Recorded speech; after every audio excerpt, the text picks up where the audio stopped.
atas nama Peggy Setiawan beserta surat yang berkaitan lainnya dinyatakan tidak sah dan batal demi hukum. Hakim Pengadilan Negeri Bandung mengabulkan gugatan pra-peradilan Peggy Setiawan, tersangka kasus pembunuhan Vina dan Eki di Cirebon pada 2016.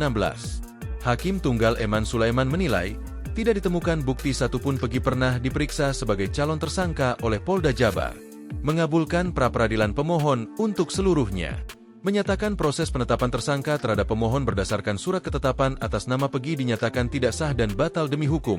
Ujar Eman di PN Bandung, Senin, 8 Juli 2024. Hakim juga menyatakan tindakan Polda Jabar menetapkan Peggy sebagai tersangka dugaan tindakan perlindungan anak, pembunuhan berencana, dan pembunuhan, tidak sah dan tidak berdasarkan atas hukum.